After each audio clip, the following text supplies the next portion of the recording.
जय हिंद दोस्तों। शिक्षा क्यों चैनल में अगर हम बात करें, इस टाइम हम लोग छायावाद पढ़ रहे हैं। अगर हिंदी साहित्य से जुड़ी हुई किसी भी परीक्षा की तैयारी कर रहे हो, चाहे आपका यूजीसी नेट हो, जीआरएफ हो, टीजीटी पीजीटी हो, जीआईसी हो, डीएसएसबी, लेक्चरर असिस्टेंट प्रोफेसर हो, कहीं का भी हो, ठीक है, कहीं भी क्वेश्चन आया होगा, ठीक है, हिंदी का, तो आपको यहाँ पर मिलेगा, क्योंकि टारगेट है 10,000 पीवाईक्यू कराने का।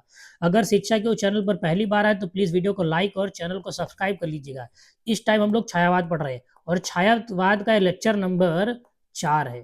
150 प्रश्न आपको 3 क्लासों में कवर कर दिया, बढ़िया। रिटर्न में मतलब एक्सप्लेन करके विथ चारों ऑप्शन, मतलब है यहाँ मिलेंगे तो 50 ऑप्शन, लेकिन 50 को अगर डबल कर दोगे तब भी आपका 100 हो जाएंगे, क्योंकि वहां पर हर क्वेश्चनों को मैं एक तरीके से एक्सप्लेन किया हूँ, केवल एक ही को नहीं किया हूँ, सबको आप एक्सप्लेन करके बताया गया हूँ, ठीक है। पीछे जाके आप देख सकते हैं, ठीक है। अब तक मैंने 1400 क्वेश्चन करवा दिए। कितने करवा दिए? 1400 क्वेश्चन, 1400 क्वेश्चन। 10,000 टारगेट है, ठीक है। कितना है? 10,000 टारगेट है। आदिकाल, भक्तिकाल, रीतिकाल, ठीक है। आधुनिक काल चले, आधुनिक काल में पहले भारतीय युग पढ़ा है, फिर द्विवेदी युग पढ़ा है, अब इसमें छायावाद पढ़ रहे हैं, ठीक है। भाषा विज्ञान भी कराऊंगा, काव्य शास्त्र भी कराऊंगा, व्याकरण भी कराऊंगा। उम्मीद करता हूं कि आपको पीवाईक्यू के माध्यम से हिंदी का पूरा एकदम चीजें रटवा दूं। जब तक तोड़ेंगे नहीं तब तक छोड़ेंगे नहीं, यानी जब तक छोड़ेंगे नहीं तब तक तोड़ेंगे नहीं। जो भी समझो, इधर समझो उधर समझो, लेकिन तुम्हें समझना है। तो क्या कह रहा है क्वेश्चन नंबर 14? एक, निशा निमंत्रण के रचनाकार कौन है? अगर हम निशा निमंत्रण की बात करते हैं, रचना है हरिवंश राय बच्चन की। क्या है?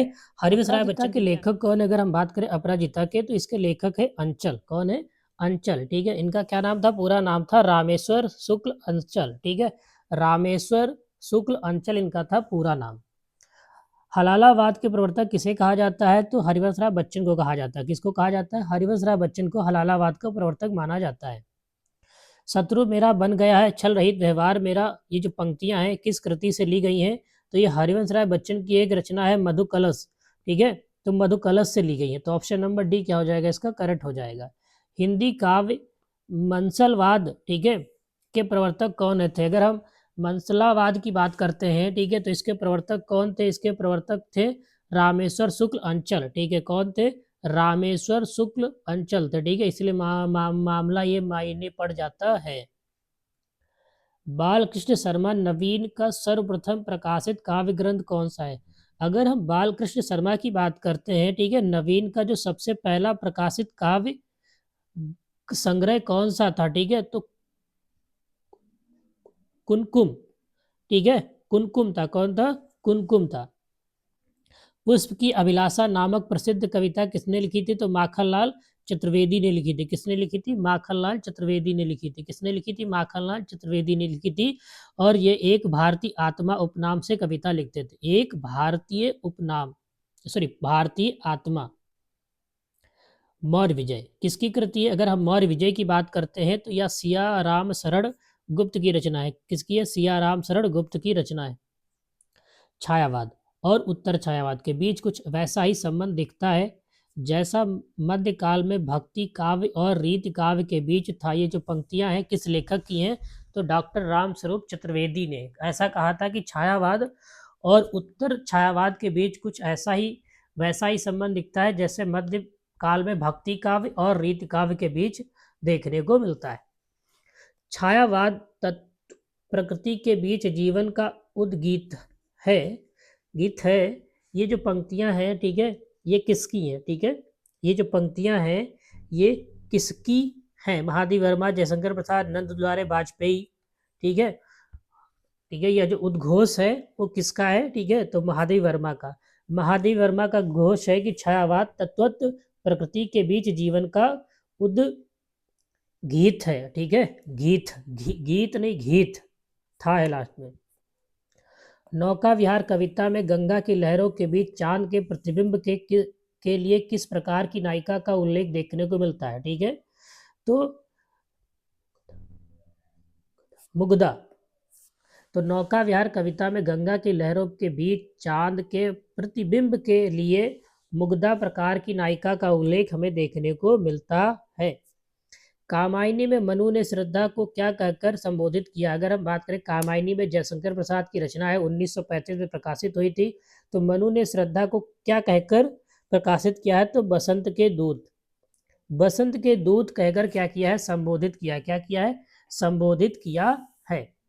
कामायनी में प्रारंभ से लेकर, ठीक है, वासना, तक सर्गों का सही अनुक्रम लगाइए। तो पहला, अगर हम पहले की बात करते तो पहला आपका चिंता आ जाता है, फिर आशा, श्रद्धा, ठीक है, आशा, वासना। तो लास्ट में वासना आता है, तो पहले चिंता शुरू होगा, ठीक, चिंता के बाद काम होगा, श्रद्धा, आशा, वासना।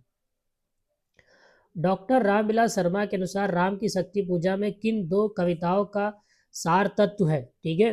तो तुलसीदास और सरोज स्मृति का है। किसका है? तुलसीदास और सरोज स्मृति का है। तुलसीदास और सरोज स्मृति का मिलता है, ठीक है। सार तत्व। कामायनी में श्रद्धा किसका गोत्र है, यानी इस कामायनी में श्रद्धा किस गोत्र की है, ठीक है?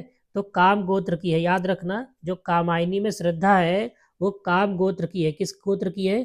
काम गोत्र की है। याद रखना, ये इंपॉर्टेंट पॉइंट है, पूछ लेता है, ठीक है। काम गोत्र की, किसी काम गोत्र की है। निम्न में से कौन सी छायावादी शैली की प्रमुख विशेषता नहीं है, ठीक है? छायावाद की बात कर रहा, ठीक है। तो इतवत्रात्मक, ठीक है, ये छायावाद की प्रमुख विशेषता नहीं है। किस विकल्प में रचना और उसका प्रकाशन वर्ष सही नहीं है? अगर हम जूही कली की बात करें तो 1916 में आई थी, निराला जी की रचना है।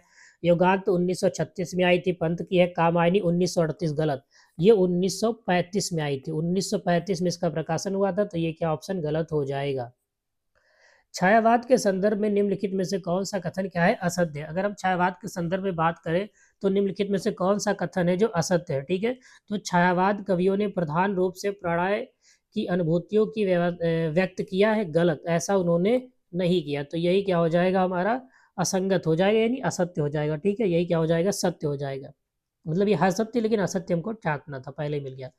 छायावाद के संदर्भ में इनमें से कौन सा कथन क्या है? गलत है। छायावाद को अपना सामर्थ्य आलोचक नंद दुलारे वाजपेयी के रूप में मिला, बिल्कुल मिला। आलोचक की बात कर रहा है, ठीक है, आलोचक, ठीक है, नंद दुलारे वाजपेयी के रूप में मिला था, ठीक है। छायावाद के समांतर चलने वाली प्रेम और मस्ती की काव्य धारा के एक प्रमुख कवि हरिवंश राय बच्चन थे, बिल्कुल थे। छायावाद की राष्ट्रीय संस्कृति काव्य धारा के प्रमुख कवि राधा कृष्ण दास थे, गलत। ऐसा नहीं थे, वो ये नहीं थे, ठीक है, वो नहीं थे, ठीक है। राधा कृष्ण दास नहीं थे, ठीक है, क्या है? नहीं थे। तो यही हमारा क्या हो जाएगा? गलत हो जाएगा। दुखी जीवन की कथा राही, क्या कहूँ आज जो नहीं कही। उपयुक्त जो पंक्तियां हैं किस कविता से ली गई हैं? तो सरोज स्मृति से ली गई। किससे ली गई हैं? सरोज स्मृति से लिखी गई हैं, ठीक है। ये निराला जी की पंक्तियां हैं। कविता हमारे परिपूर्ण क्षणों की वीणा है, ये जो कथन है किसने कहा है? नहीं, अगर बात करें कविता हमारे परिपूर्ण क्षणों की वीणा है, ये जो कहा है किसने कहा है? तो सुमित्रा नंदन पंत ने कहा है। किसने कहा है? सुमित्रा नंदन पंत ने कहा है कि कविता हमारे परिपूर्ण क्षणों की वीणा है, ठीक है। क्या है? कविता हमारे परिपूर्ण क्षणों की क्या है? वीणा है। मधुशाला में हरिवंश राय बच्चन ने किस छंद का प्रयोग किया? बढ़िया क्वेश्चन है, ठीक है। तो रुबाइया, ठीक है, रुबाइया छंद का प्रयोग किया, ठीक है। किसका प्रयोग किया? रुबाइया, ठीक है, रुबाइया। मधुशाला में हरिवंश राय बच्चन ने रुबाइया छंद का प्रयोग किया है, ठीक है।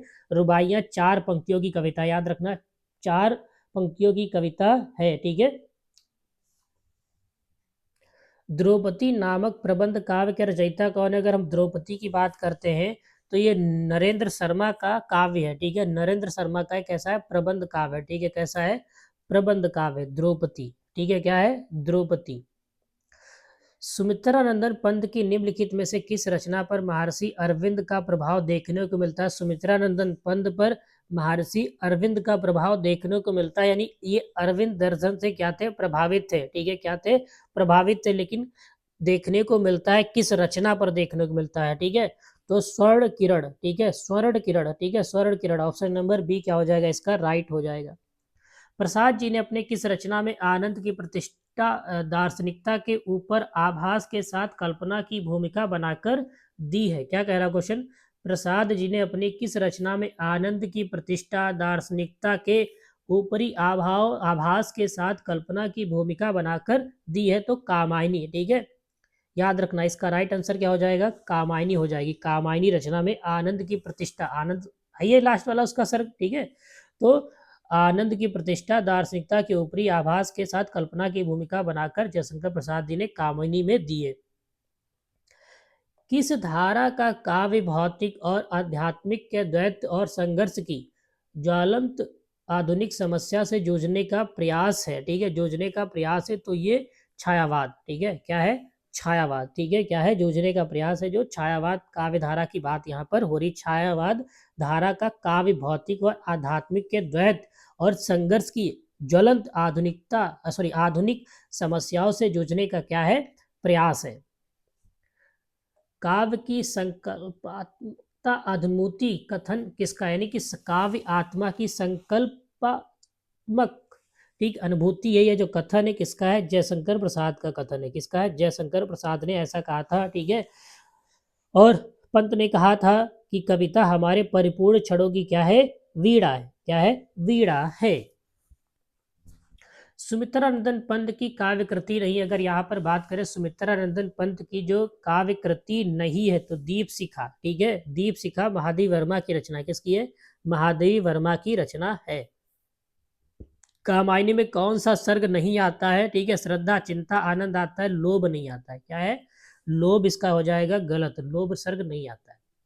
महादेवी वर्मा का स्मरणात्मक रेखा चित्र नहीं है, ठीक, अतीत के चलचित्र पथ के साथी, ठीक है, और स्मरण व श्रद्धांजलियाँ, स्मृति की रेखाएं, ठीक है, तो इसमें से कौन नहीं है, तो स्मरण और श्रद्धांजलि, क्या बोलते हैं इसको, श्रद्धांजलियाँ, ठीक है, श्रद्धांजलियाँ, ठीक, श्रद्धांजलियाँ थी, ठीक है, एक तरीके से हम कैसे श्रद्धांजलियाँ, ठीक है, ये क्या है, नहीं है, ये वाला है, स्मृति की रेखाएं हैं।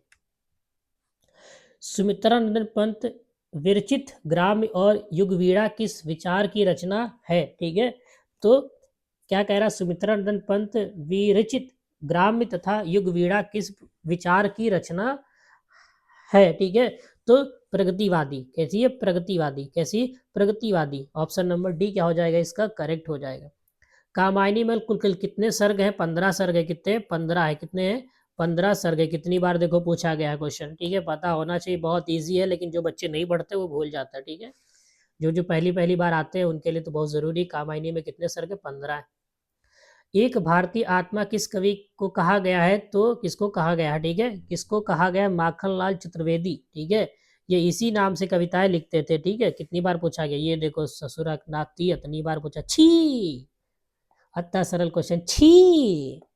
कह रहा माखनलाल चतुर्वेदी एक भारतीय आत्मा, ठीक है, इनको कहा जाता है, छी। वियोगी होगा पहला कवि, आह से उपजा होगा गगन के रचनाकार की बात करें तो ये जो रचना है, ठीक है, ये सुमित्रानंदन पंत। सुमित्रानंदन पंत क्या कहते हैं, वियोगी होगा पहला कवि, आह से उपजा होगा गान के रचनाकार सुमित्रानंदन पंत जी हैं। प्रकाशन वर्ष की दृष्टि से पंत की काव्य कृतियों का सही क्रम किस विकल्प में है, ठीक है, प्रकाशन वर्ष की दृष्टि से पंत की जो काव्य कृतियों का जो सही क्रम है वो किस विकल्प में है, ठीक है। तो अगर हम ग्रंथि की बात करते हैं, इसका प्रकाशन 1920 में हुआ था। अगर गुंजन की बात करते हैं 32 में हुआ था। अगर युगांत की 36 में हुआ था। युगवीणा की बात करते हैं 39 में हुआ था। अगर स्वर्ण धूमिल की बात करते हैं तो 1947, यानी पहला ही क्या है, एक तरीके से सही से लगा हुआ है। इनमें से छायावादी काव्य से संबंधित कौन सा कथन सही नहीं है, अगर इसमें से छायावादी काव्य से संबंधित कौन सा कथन है जो सही नहीं है, तो रहस्यवाद इनका प्रमुख अंग है, बिल्कुल था। इनमें इसमें वेदना के आधार पर सहानुभूति की अभिव्यक्ति को प्राथमिकता दी गई थी, बिल्कुल दी गई थी, ठीक है। ध्वन्यात्मकता और लक्षणात्मकता में भी इसका प्रमुख घटक है, ऐसा नहीं, ये ऐसा देखने को नहीं मिलता, तो यही क्या हो जाएगा, इसका सही नहीं है।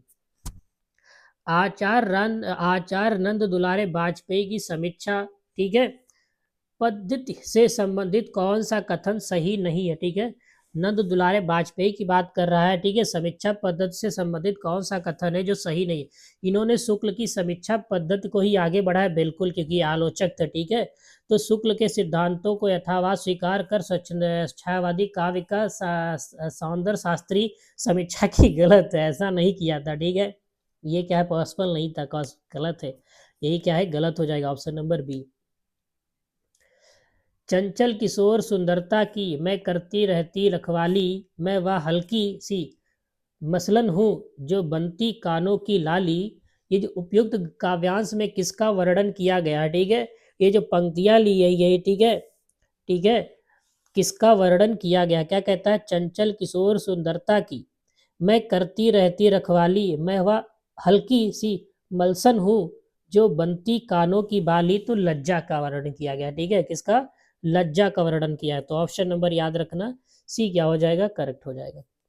ओह जीवन की मारू मर्चिका, कायरता के अलस विशद काव्यांश में किस भाव का उद्बोधन या संबोधन किया गया है? तो चिंता का। किसका? चिंता का। ओह जीवन की मारू, ठीक है, तो चिंता भाव का उद्बोधन किया गया है। उज्ज्वल वरदान चेतना का सौंदर्य जिसे सब कहते हैं, जिससे अनंत अभिलाषा के सपने सब जागते रहते हैं। ये जो पंक्तियां हैं कामायनी के किस सर्ग से ली गई हैं? तो ये देखो, उज्ज्वल वरदान की बात कर रहा, चेतना की बात कर रहा, और सौंदर्य जिसे सब कहते हैं, ठीक है, जिससे अनंत अभिलाषा के सपने सब जागते रहते हैं। तो देखो यहाँ पर एक स्त्री की बात करें तो यहाँ पर अभिलाषा की बात कर रही है, ठीक है, और उज्जवल वरदान की चेतना की बात कर रही है, ठीक है। तो यह समझ जाना कि लज्जा सर्ग से लिया गया। किससे लिया गया? लज्जा, ठीक है। तो ऑप्शन नंबर बी की सॉरी सी क्या हो जाएगा? करेक्ट हो जाएगा। वह एक और मन रहा राम का, जो न थका, जो नहीं जानता दैन्य, नहीं जानता विनय। काव्यांश में राम की किस विशेषता को और संकेत किया गया है? ठीक है, किस और संकेता किया गया? तो दृढ़ निश्चय। ठीक है, क्या कहता है? वह एक और मन रहा राम का, जो ना थका, जो नहीं जानता दैन्य, नहीं जानता विनय। इस काव्यांश में राम की दृढ़ता की ओर संकेत दिया गया। ठीक है, दृढ़ता की ओर दिया गया। और ये है कहाँ का? तो राम की शक्ति पूजा का है। ठीक है, कहाँ का है? राम की शक्ति पूजा, जो निराला की आई थी 1936 में। अनामिका कविता संग्रह में क्या है? संगलित है, संग्रहित या संगलित कह सकते हो। राम की शक्ति पूजा कविता की प्रारंभिक पंक्ति क्या है? शुरू कहाँ से होता है? तो ठीक है, याद रखना, भूलना मत। रवि हुआ अस्त, ज्योति के पत्र पर लिखा अमर। ठीक है, यहीं से इसकी क्या होती है? शुरुआत होती है। ठीक है, राम की शक्ति पूजा कविता की जो प्रारंभिक पंक्ति है वो रवि हुआ अस्त, ज्योति के पत्र पर लिखा अमर। संसार का सारा कारोबार बच्चों को खिलाने पिलाने सुलाने आदि के लिए हो रहा है, और इस महत्वपूर्ण कर्तव्य में भूल न होने देने का काम माँ नामधारी जीवों को सौंपा गया है। ठीक है, सौंपा गया है। ठीक है, माँ नामधारी जीवों को सौंपा गया है। जो कथन है किसका है? ठीक है, तो ये कथन है महादेव वर्मा का। महादेव वर्मा कहते हैं कि संसार का सारा कारोबार बच्चों को खिलाने पिलाने और सुलाने के लिए हो रहा है, और इस महत्वपूर्ण कर्तव्य में भूल न हो देने का काम माँ नामधारी जीवों को सौंपा गया है। ये कथन है महादेवी वर्मा का। किसका है? महादेवी वर्मा का क्या है? ये कथन है। जयशंकर प्रसाद द्वारा रचित ब्रजभाषा की रचनाएं किस काव्य संग्रह में बहुत है? शुरू से ही बताता चला आ रहा हूँ। ठीक है, तो चित्राधार। ठीक है, चित्राधार, चित्राधार। ऑप्शन नंबर सी क्या हो जाएगा? करेक्ट हो जाएगा।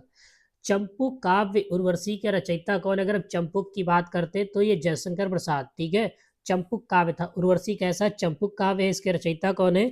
जयशंकर प्रसाद है। कौन है? जयशंकर। देख लो कितनी बार ससुरा पूछा गया है, कितनी बार पूछा गया है, कितनी बार पूछा गया। ठीक है, कितनी बार पूछा गया है।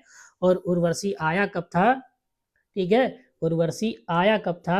1961 में, और 1972 में भारतीय ज्ञानपीठ पुरस्कार इसी रचना के लिए इनको मिला था। जयशंकर प्रसाद को 1972 में मिला था, ये 1961 में प्रकाशन में आया था। कामायनी की प्रमुख पात्र ईड़ा किसका प्रतीक है? ठीक है, अगर हम बात करें ईड़ा, ईड़ा कामायनी की प्रमुख पात्र है। अगर प्रतीक की बात करें तो ये बुद्धि की प्रतीक है। किसकी है? बुद्धि की। बुद्धि की प्रतीक है। किसकी है? बुद्धि की प्रतीक है। ठीक है, बुद्धि की प्रतीक है। हृदय की श्रद्धा है। ठीक है, हृदय की क्या है? श्रद्धा। मन का क्या है? मनु है। यह कथन किसका है कि कामायनी का ठीक है, महाहत्व आसंदित है। ठीक है, ये किसने कहा? जो कामायनी का जो महाकाव्यत्व है वो आसंदित है। ठीक है, वो आसंदित है। ठीक है, मतलब एक तरीके उसमें संशय है। तो डॉक्टर नागेंद्र ने कहा था, डॉक्टर नागेंद्र ने कहा था कि जो कामायनी का महाकाव्य है वो असंदिग्ध है। लिखित में से कौन सी रचना जयशंकर प्रसाद की नहीं है? प्रेम पथिक है, आंसू है, महाराणा का महत्व है, तो रश्मि। रश्मि नहीं है, यह है किसकी? वर्मा की है। ठीक है, वर्मा बोले तो महादेवी वर्मा। निम्नलिखित पंक्तियों में कामायनी के किस संगर्क की, अगर हम निम्नलिखित पंक्तियों की बात करते हैं, कामायनी के किस सर्ग से ली गई है? नारी तुम केवल श्रद्धा हो, विश्वास, रजत, नक, पग तल में। ठीक है, बढ़िया है। देखो शुरू से ही पढ़ दो, आगे पढ़ने की जरूरत थी। नारी तुम केवल श्रद्धा हो, विश्वास, रजत, पल में, तो ये लज्जा से, किससे? लज्जा से पंक्ति ली गई। किससे ली गई? लज्जा से ली गई है। कामायनी के किस दर्शन को अभिव्यक्ति मिलती है? ठीक है, कामायनी में किस दर्शन की अभिव्यक्ति मिलती है? तो शैव कहा गया, डी ऑप्शन, शैव दर्शन की अभिव्यक्ति देखने को मिलती है। तो आज के लिए बस इतना ही। धन्यवाद। जय हिंद, जय भारत। अगली क्लास में फिर मिलेंगे 50 क्वेश्चनों के साथ।